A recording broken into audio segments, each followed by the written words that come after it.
Hello everyone, so with the April update, the vendors have re-rolled their weapon bonuses, so let's see what weapons are going to be good and what ones that you can probably ignore. I'll preface this by saying that only a couple of weapons really wowed me like the hung jury did in the first half of the year. Most of these weapons that I'll be mentioning are good, but not good enough to the point where they are must-buys immediately or anything super insane.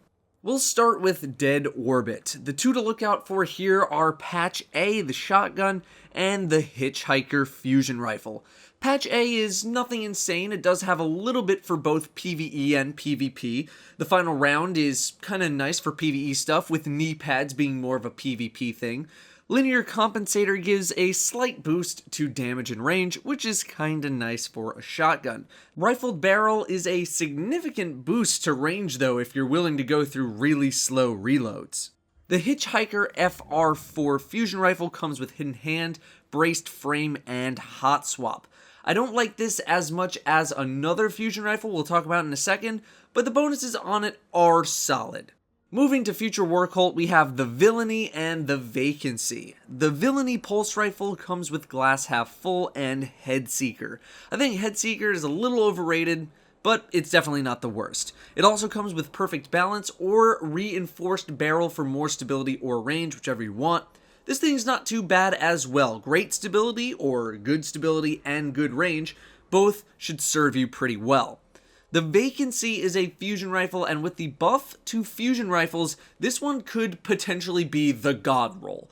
It is a slow-firing, hard-hitting one, but with rangefinder, hot swap, and braced frame, well, you're looking at maxed out stability, a boost to range, and a bonus to hip-fire accuracy for those quick swaps. This thing should be very reliable, assuming you can get your shot off. If fusions are going to be as good as I think they're going to be, you may see a lot of this in the Crucible. It is really solid.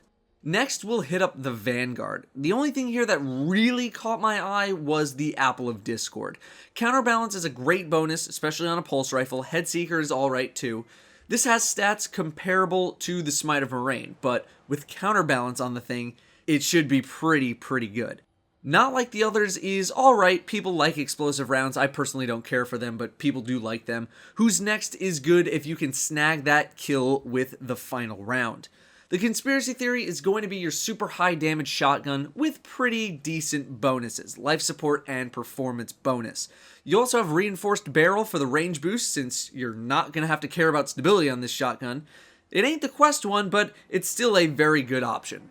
Next up, we have the Crucible vendor. Holy hell, this Hawksaw is outstanding. You get Counterbalance, then you get Fitted Stock, then you get Small Bore if you want it. That is a near maxed out stability bar on a high rate of fire pulse with Counterbalance. This thing's going to be a laser beam. It's going to be great. Crucible has a few decent options. Next up, Ruin Wake. Counterbalance and Rangefinder is a great combo of bonuses. High caliber rounds is pretty nice on there as well. The range kind of sucks, but it's not going to be as huge of an issue as you might think. After that, we have the Deal Breaker, which is a pretty good PvE or PvP weapon. Counterbalance, you guys noticing a theme here? Counterbalance is great, crowd control is great, and high caliber rounds are nice to round out the weapon. The next big thing isn't a horrible choice either for your PvE shotgun needs. Full auto is nice for spraying down high priority targets, and thankfully, shotguns are pretty good in Prison of Elders, still like they were in Year 1.